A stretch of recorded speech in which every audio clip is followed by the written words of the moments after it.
Welcome to the Balanced Body podcast with Sherry Griggs. Hormone expert extraordinaire is what we say when we're talking to Sherry. And we have a special guest, Dr. Dan Sneider, who I hear is also a hormone expert extraordinaire. Are you guys both the MacGyver of hormones? Well, I'll tell you what, John. Dan is more or less a MacGyver of fixing the emotional turmoil that hormones can cause in your relationship. So we know that, right? So let's say you now have your hormones straightened out, right? We know that low testosterone in men and women both results in a lower libido, a lower desire, which people can take that personally, right? Why don't you want me anymore? Are you not attracted to me? Women get vaginal dryness with low estrogen. They have trouble sleeping with low progesterone and anxiety. Now, put that together, and that can cause some serious damage to a relationship, and it's emotional damage. It's I can fix the hormones, right? I can get them back into levels where all of these symptoms are gone, but there's still going to be the damage that was done. It doesn't just disappear. When I fix them physiologically, now they need some emotional and psychological assistance with their relationship. That's where Dan comes in. Oh, I see. Okay, so then not just the problems that we are ourselves facing with these hormonal changes, but then the stressors that are involved, as well as just the perception from one side to another, and how that can break apart a relationship. Is that kind of more a better way to for me to It, understand it? it can be. I mean, what it is what we're looking at is the relationship has been damaged because of what has been going on. For instance, let's say in a relationship and the husband is, well, you never want to have sex with me anymore. You don't find me attractive. You don't love me. You don't need me, right? I need to be needed, and you want nothing to do with me. And now it's a you. You're doing this to me, and I'm feeling hurt. Or a wife is like, my husband isn't attracted to me anymore. Now I'm not attractive and I'm hurt. And something is said through frustration, right? And now there's damage. How do you get over that hurt and that damage that's happened to the relationship because of these hormonal imbalances? So now we balance the hormones and everybody's feeling good again, but the damage to the relationship, the trust and the vulnerability and the ability to be vulnerable are gone. I mean, they're damaged. And this is where Dan comes in to fix that relationship. Well, you know what? Let's have Dan tell us about it. Dan, you tell us about it. Yeah, I'd be happy to. So first of all, thank you for having me on your wonderful podcast here. I'm looking forward to connecting with your audience and sharing. And like Sherry said, my area of expertise is helping couples with maintaining trust and intimacy in their relationship. I'm a licensed clinical social worker, and I specialize in helping couples and individuals in a therapy setting to work through challenges that they're facing. And so, something that I'm excited to share is a new program that I've developed. It's called the Intimacy Shift, and it's a blueprint for moving from conflict to lasting connection. And so many of the people that you're working with, because of imbalances in their hormones, have had conflicts come up in their relationships. All the things that you just mentioned, which can be remembered for a long time, right? So even when the hormones do get balanced and some of the physical changes have been righted, we can't unhear or disremember the things that happened for the years leading up to that. And so it does take some work for the couple to recalibrate with their new hormonal alignment with that new system to be able to trust the things that their bodies are saying. Because we can express physical desire, but we may still have those same questions that you just said. Do they think I'm attractive? Or are they just flooded with hormones now? Now I have a new set of questions. And so those are the kinds of things that couples that I work with are dealing with and wanting to change so that, okay, we've got our hormones back where we want them. Now we want to really trust and feel safe again to use these physical bodies that are working more the way we want them to.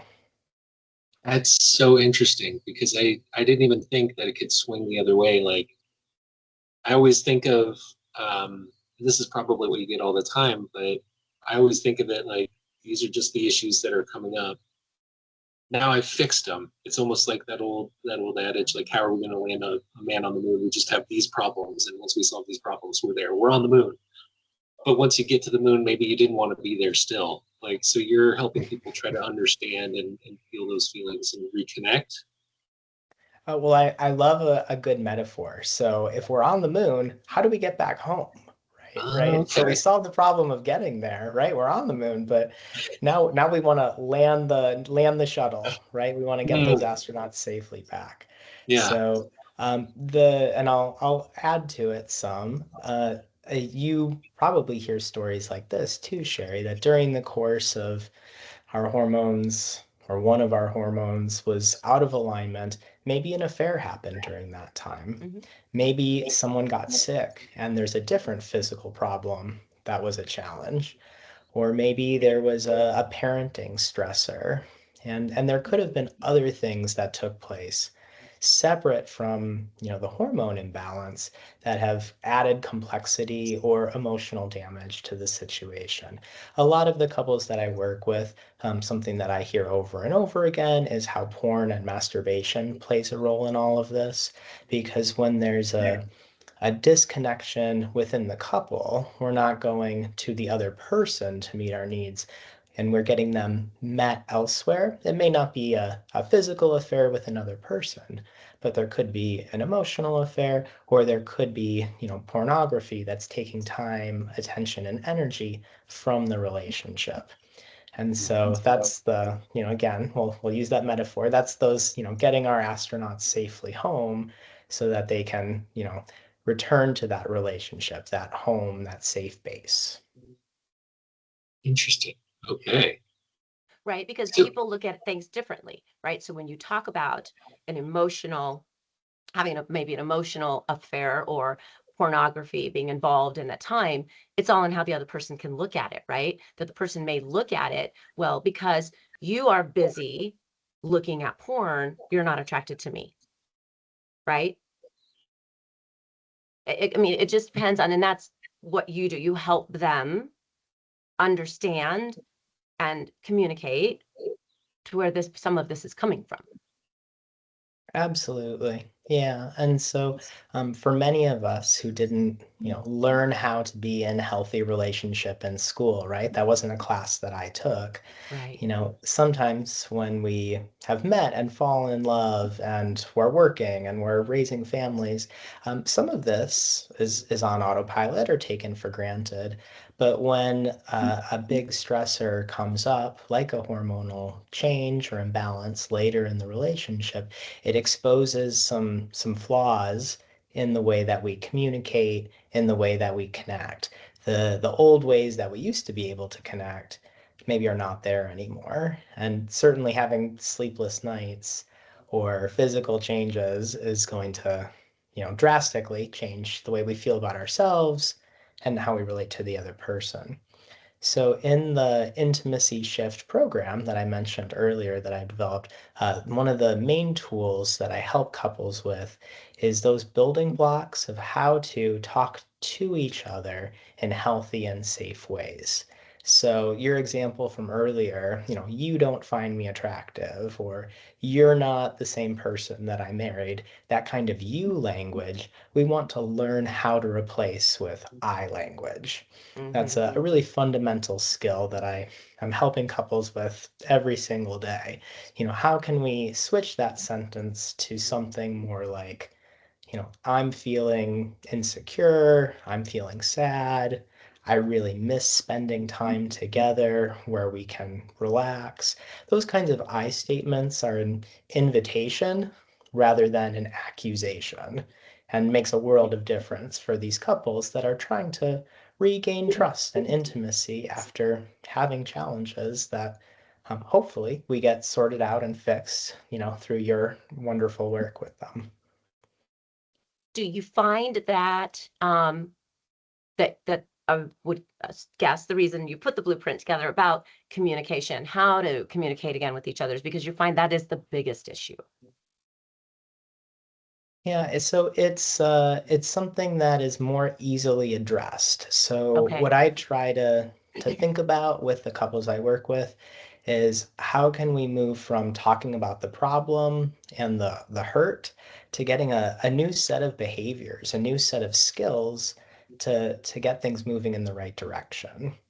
So yeah, those sort of foundational skills can stop the bleeding because instead of making those kinds of you statements, getting into another argument, now we can have a healthy conversation that we both feel good about.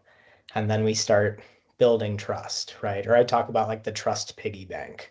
We can't just rebuild our trust in one day.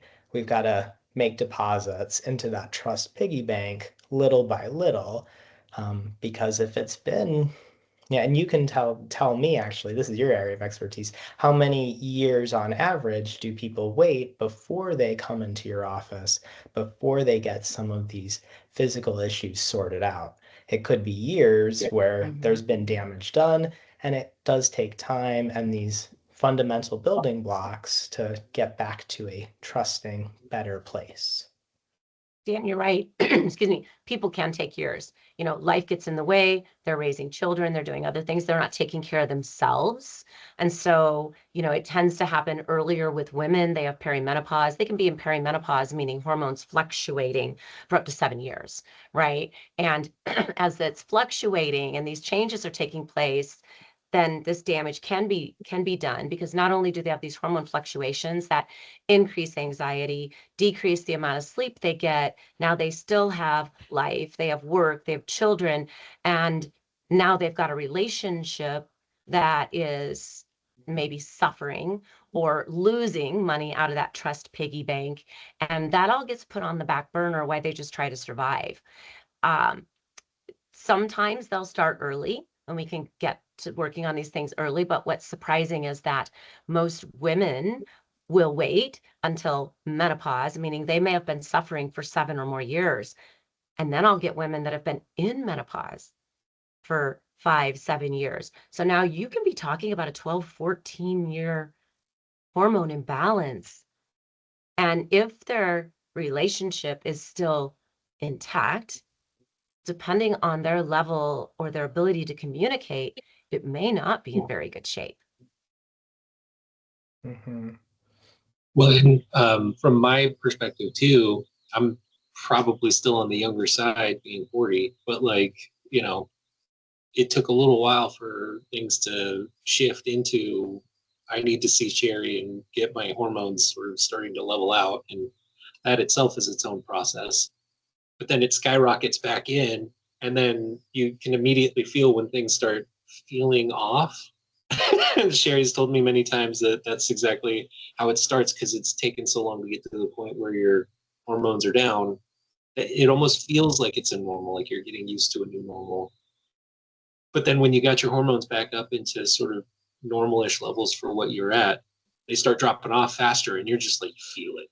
You feel like, it, you know it. Gosh. Because Yeah. for men, testosterone starts to decrease about 4% a year. That's not very much, right? So it sneaks up on you that this is dropping. And before you know it, you're suffering things like the weight gain and the loss of drive. The big thing is the loss of drive and fatigue for men.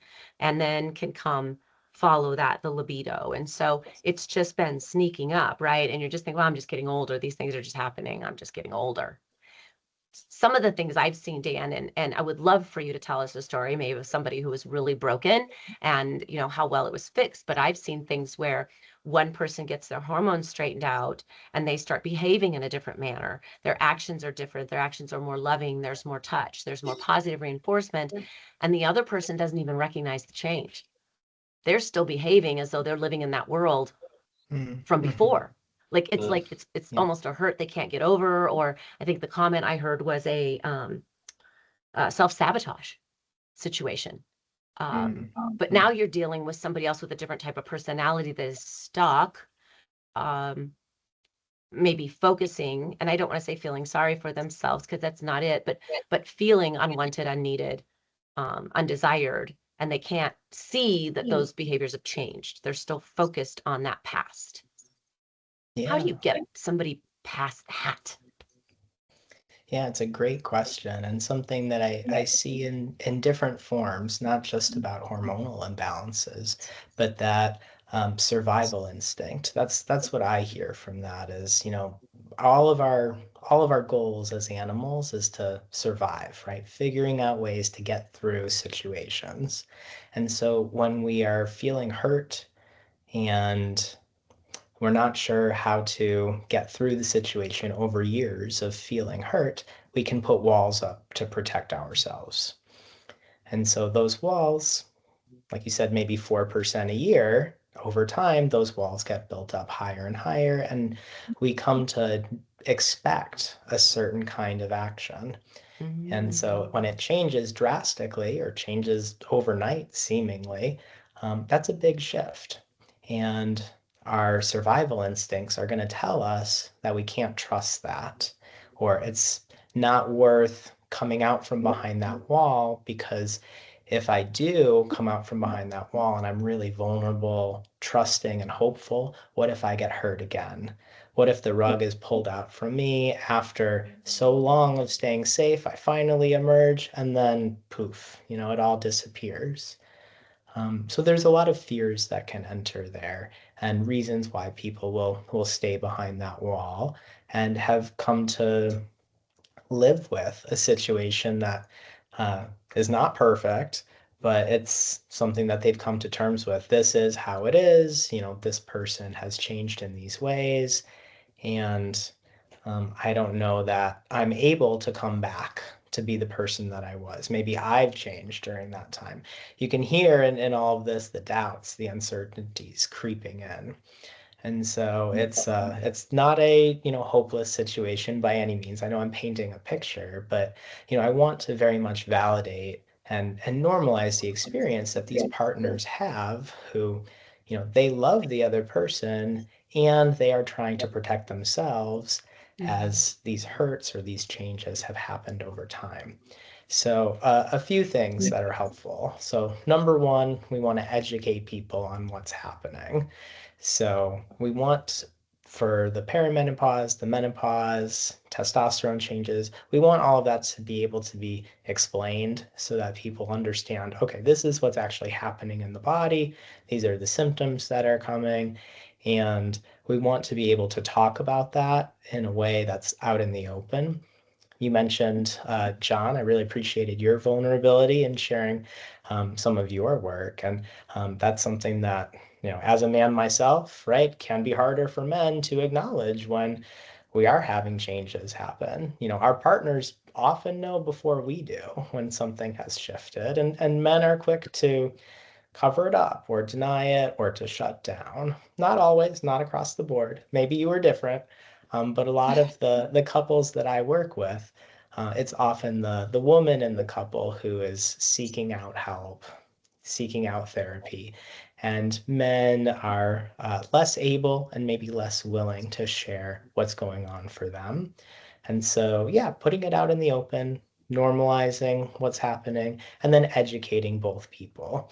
On the other side, for changes happening to women, we also want to normalize they are not being moody on purpose, right? They are not struggling with sleep just to drive their partner crazy, right? We want to educate like physically what is happening so that we can talk about it in healthy ways and maybe even bring some laughter into it. That's such a healing thing for couples to be able to make jokes, not at the other's expense, but at the situation that we're in, because, oh, we're in it together. How can we approach this as a team? And that's going to feel a whole lot different. So those are a few of the ways that I think about these situations. And yeah, I feel like maybe I've gone off a little bit from the original question, but there's so many things that I'm excited to share about how I approach couples work. Well, Dan, I don't think you've gone off the question or what I brought up at all, because it all totally feeds into that. And when you were saying that, it made me think, I have had more than one woman come in and say, my husband said, just fix me. He wants his wife back, right? One wife to say, I think my husband loves you now, because he got me back. So Mhm. those couples we know are discussing it, right? Those couples we know are open about what's going on. But Dan, there are other couples that aren't, right? There are the couples that don't understand and do take it personally. So tell us a little bit about your work and how, you did allude to it a little bit, and about your blueprint and about the communication. But maybe, like, if there's a story, or your work and something you've done and help somebody, I would love to hear it. Yeah, absolutely. So, particularly for couples that are struggling with physical intimacy and sex, something that I will often bring, and I'm thinking of one couple in particular that going from zero sex, zero physical intimacy, which had happened over a period of time, then to, oh, we're feeling that desire reemerge. Physically, we're more able to be sexual, but Mm-hmm. going from zero to full on intercourse and being able to initiate sex, getting over, from one end of the spectrum all the way to the other was very challenging. And that's something I've worked with many couples, but for this couple in particular, what was really helpful was a number of what's called sensate focus sessions. Mm-hmm. And so the idea there is we're taking full intercourse off the menu for a short amount of time so that some of that pressure is off. So even though physically we know we are able to do that now, there's a lot of pressure and expectations that comes along with how it will feel and how it will go, both emotionally and physically. And so with a sensate focus session, the idea is we're building touch slowly and we're focused on the sensations, just like it sounds. So we'll start with things that are baseline, always comfortable for that particular couple. So maybe it's holding hands, maybe it's a foot rub or a shoulder massage, but we start with something that's non-sexual. But the idea is we're building touch back into the relationship. Often for couples, it's either we're having sex or we're not really touching at all. Couples that have been together for a long time will sometimes lose, oh, we're just kissing and making out, or we're cuddling on the couch. Those things may have fallen off by the wayside. And so we want to build back in the idea that touch feels really good and there's not pressure attached to it. It can just be fun. And so we start with, again, that really safe, gentle touch, and then slowly build up. For different couples, this could be really just over, a week or two. For other couples, it may be longer, maybe a few months. For this particular couple that I'm thinking of, what they did was they started with a schedule, because that was helpful for them, that it was on the calendar, something to look forward to and plan. That these 2 nights a week, we're really going to focus on building back touch and intimacy into our relationship. And it started with exchanging, foot and shoulder rubs and massages, slowly built up into kissing, deep kissing. And then we started to have more clothes come off for them.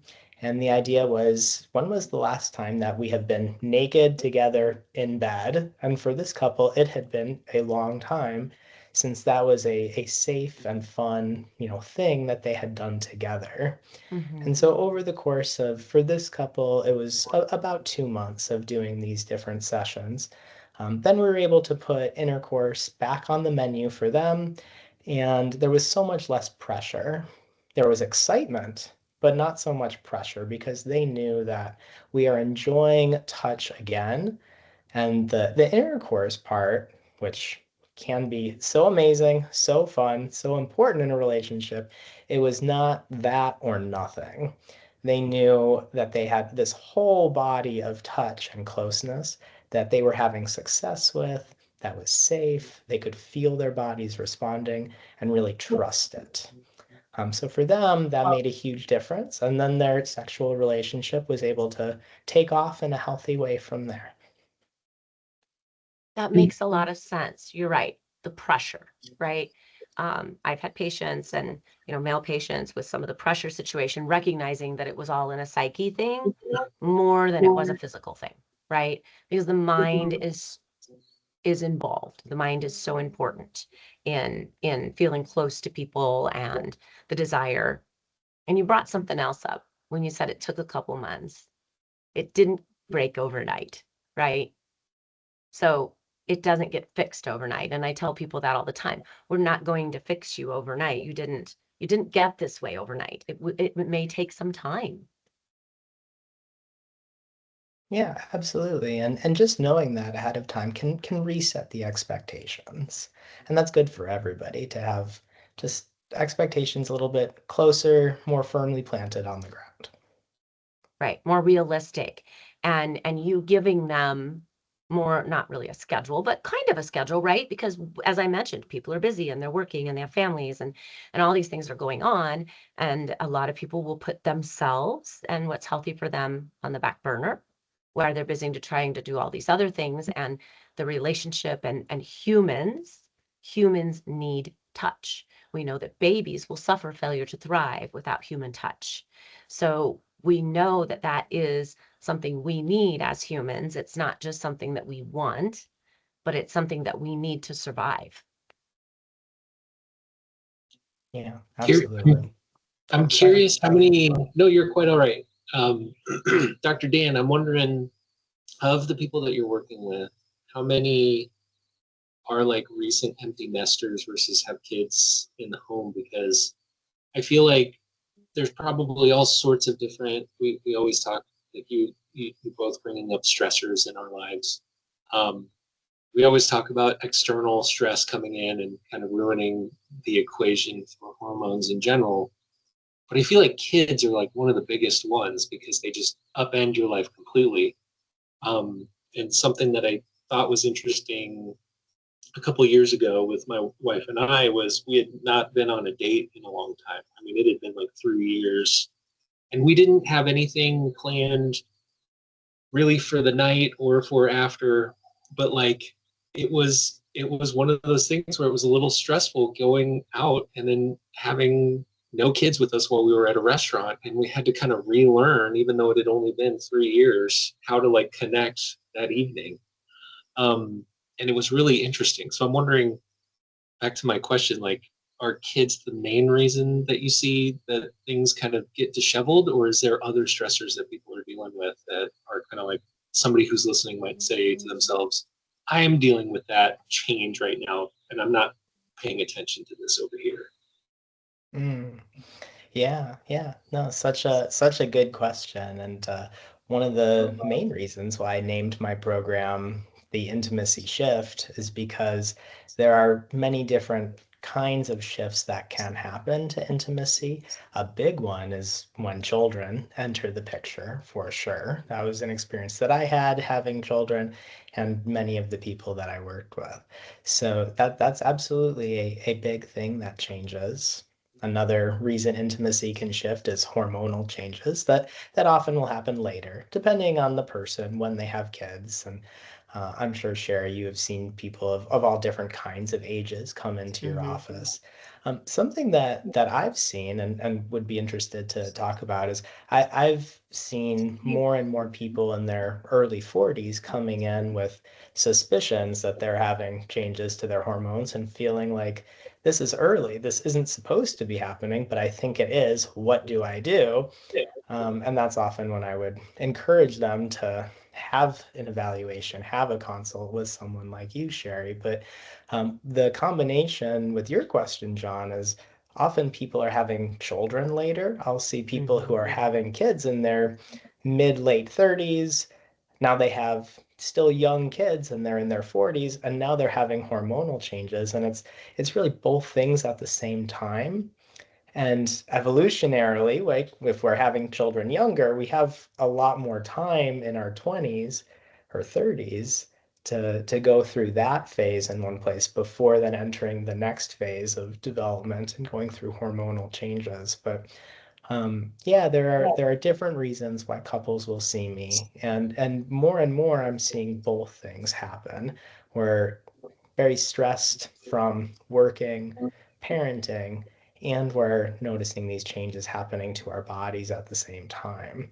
And so again, normalizing, validating that that's a very real experience, and just because other people that you know are stressed also doesn't mean that you're not allowed to be stressed, right? I think a lot of us are like, well, this is everybody's experience, and I'm just supposed to be okay. Well, you can be okay, but not if we're minimizing the problem and closing the door on it. You mentioned, John, it had only been 3 years since we had a date. Mhm. Whoa, 3 years is a really long time. That's not an only 3 years situation. It's So true. if I'm talking with a couple and they say something like that, I'm gonna, jokingly, kindly say, "Whoa, 3 years is a long time." 3 months is maybe, closer to the mark. Mhm. But yeah. So we want to make sure that couples are also prioritizing their relationship, even while they are so busy with parenting and with working. And I know firsthand what that feels like. So I know that it's not easy, but it is a simple and important change that we want couples to be making, prioritizing their relationship.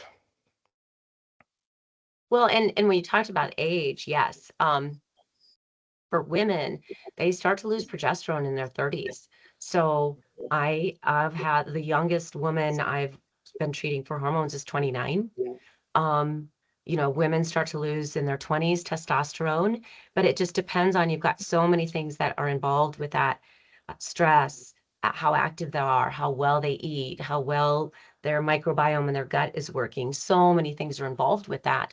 And because it just seems to, the testosterone and progesterone for women is slowly over time, they'll say, I'm not sleeping all night. I can't sleep all night anymore. I feel anxious. I've never had anxiety before. This is so weird.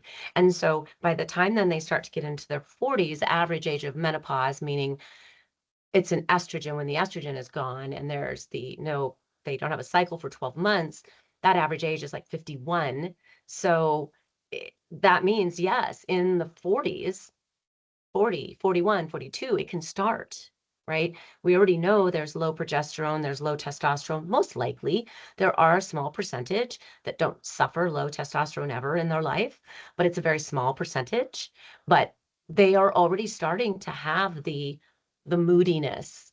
The symptoms end up being moodiness. They don't understand why they all of a sudden just can't stand their family or can't stand their husband, and they're tired and they're anxious, and to get into the physiological, they start having heavy periods and they start having all these issues. And traditionally, medicine's approach to that is surgery or some sort of procedure or a drug, right? Some medication for anxiety, some medication to help you sleep. It doesn't take care of the root cause, so it doesn't take care of the feelings that are Mhm. there. It just masks the symptoms. So when somebody says that to you, yes, very possibly you are having a shift at this point. There's Mhm. just no age, there's no specific age to say that, well, no. If you're below 50, it's just in your head. I've had people tell me, oh my gosh, I am so good to know I'm not crazy. That this Mhm. really is a Mhm. physiological thing. One woman actually said that it's just really nice to have answers and know I'm not crazy.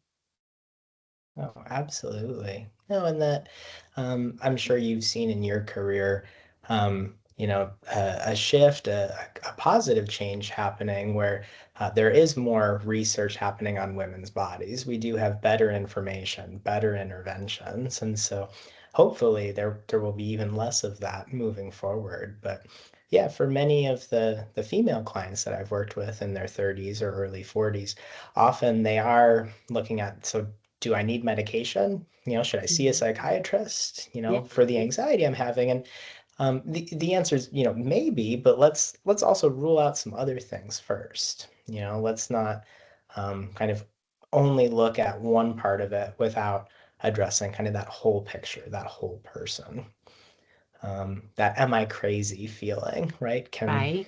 be a really difficult one to wrestle with as an individual, or to feel like my partner's looking at me like I'm crazy is not a fun feeling either. And part of this mix that we're talking about of how couples can have a hard time then trusting the changes that happen when you do finally get the right mix of treatments and things do start to get better, there is that period of time where we're on edge. Like, okay, this feels better now, but will it last? How long will it stay? Will there be another shift or, mood swings or cycle change that happens in a month or in 3 months? And so, yeah, that walking on eggshells feeling is often when people will come to see me because they want to, during that time, work on the relationship so that if this is stabilized, if physically things are, um, better than they were and they're going to stay better than they were, we want to make sure that we have the tools to really trust each other, to talk kindly to each other, and to have a system to keep that going. So like John, you mentioned, I'm going to use you as an example again about, this was our first date and it felt a little bit, not uncomfortable, but just like, oh, how do we do this exactly? And I've had many couples say, like, they'll set a rule when they go on dates. We're not allowed to talk about the kids during the date. We have to talk about each other because it's such a huge part of our lives as parents. I have 2 kids, love being a parent, and I really could talk about my kids, the whole conversation. But the 2 people who are there, who are in a relationship together, we also want to focus on that important part. So for couples that I work with, like I mentioned in my intimacy shift program, part of it is scheduling either dates or conversations and then building the skills so that those dates and conversations can be fun, can be focused on the relationship. And if there is an issue with intimacy, then we're also focused on the building intimacy part of it too. And yeah, for many couples, like having some skills and some practices to apply rather than just, okay, go on a date and everything will get better. We wanna have some tools there. Tell us a little bit Absolutely. tell us a little bit more about your program. I'm interested to hear more about it. Sure. So it's a 12-week program, and so it's a group model. I am licensed in several states as a therapist, and so I do individual sessions, I do couple sessions. But what I've found after doing that work for such a long time is that, there's a set of skills and practices that I'm teaching, I'm explaining, over and over again that I want to get to more people and I want to focus on, these are the skills to apply. Because for many couples, having an individual therapist is wonderful and really supportive and helpful. And for many couples, they want to learn the practices, they want homework, they're motivated to work on things. And there may not be a trauma or a mental health component or something that they need that, weekly individualized support for. It's just maybe a different kind of couple or person. And so this 12-week program where I can talk to more people at once, and particularly those who are really motivated to change. That's a key thing because as a provider, if I'm seeing a couple for a year and they're not putting in place the skills or the habits that we're talking about, they're not seeing the change that they want. And I'm repeating myself. So it's not really working. And so for this program, what I really love about it is the kind of people who are there, they want to do the work so that they can see the change that their relationship is really crying out for. So over the 12-week program, I teach a set of skills and then have homework in between. A big part of the program is developing a habit of having these relationship check-ins or conversations. It's what John and Julie Gottman call the State of the Union conversation. If you or your listeners haven't read any of the amazing books by John and Julie Gottman, they are the relationship experts, worldwide for decades. And So part of this comes from their research that, if we set aside that really focused time to talk about the relationship and we can do it in a healthy way, that everything else in the relationship really starts to improve and get better. Which makes sense when we think about it. But again, I didn't have that relationship class in school. And so I had to learn these things through trial and error and through going to trainings here as an adult. So that's the first part of my program is really developing that relationship check-in, making sure it's happening regularly, making sure that when we have those check-ins, we're using our I language that we talked about earlier, that there's an intimacy and a connection to it, building trust. And then another big part of my program comes from emotionally focused therapy, which is the most researched, highly regarded form of couples therapy. And I really take couples through the key areas of that framework, giving them skills to apply to their relationship right away. So for many couples that I see, they're caught in a conflict loop that's never ending. And we are constantly saying, oh, you did this. Well, I did that, but you did this first. And before that, this happened. And instead of talking about, I forgot to pick up from the grocery store something you asked me to pick up, now we're talking about something that happened 10 years ago. And we're stuck in this never-ending loop of blame. And so something I am incredibly passionate about is helping couples to understand that pattern, how they get stuck in it, and breaking free from that loop by connecting on a more trusting, intimate level by talking about their feelings.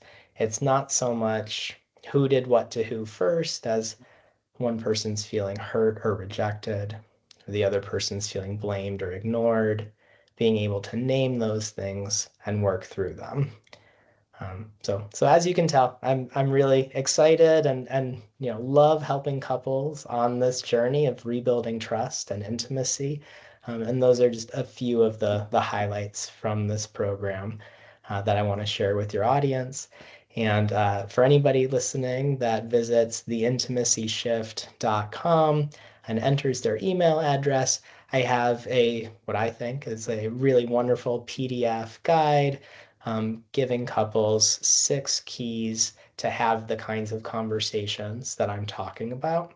And that's been incredibly helpful to my clients. Everybody who works with me gets, a copy of that, and want your listeners to have access to it also.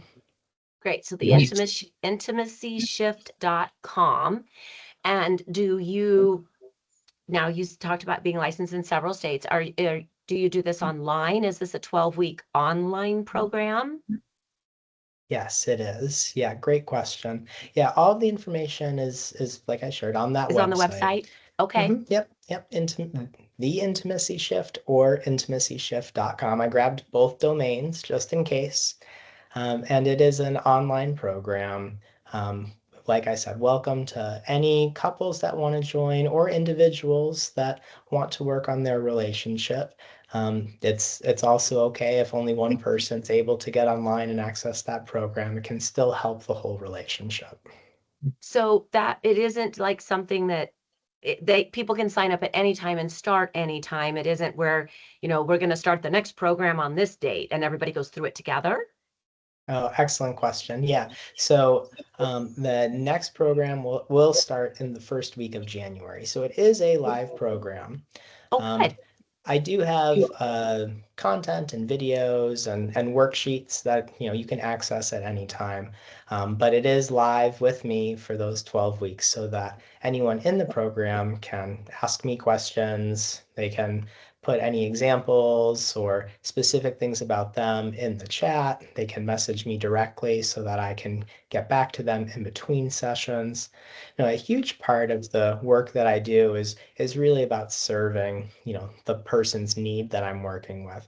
And so I do want to make sure that I'm available for those questions. And in the moment, if there's something specific that a person is struggling with, that they're able to message me, during one of those 12 weeks so that I can help them directly. That sounds wonderful. So the beginning of January, you said. Yes. And we go to your website to sign up and to learn a little bit more. And I would say if any of your listeners or any of them out there, anybody out there has a concern that maybe their hormones are off, they can go to my website, balancedbodymedical.com. I do free discovery calls. I can do some telehealth depending on what we're looking at. I do have a lot of fellow practitioners that have trained through the BHRT Training Academy with me, so they know. And that is one of the things that I want to make sure. I hear a lot of people that get frustrated.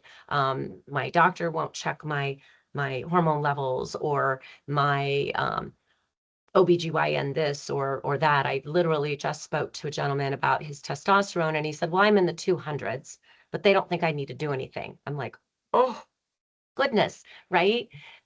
So tell me, what's going on with your blood sugar and cholesterol? Oh, they're bad. Of course they're bad. You know, low testosterone can come to that, but don't get me going there.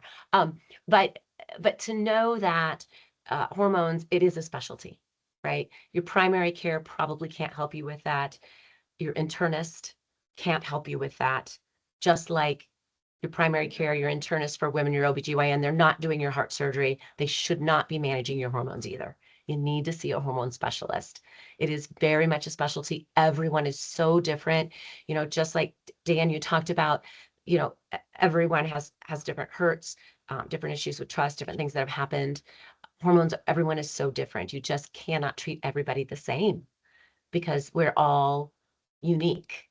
So theintimacyshift.com for your relationships and at anything in your relationship, right, Dan? If you feel that your relationship needs even just a little bit of help or a boost of some sort, your program sounds like it would be absolutely wonderful. And balancedbodymedical.com for your hormone shifts or needs.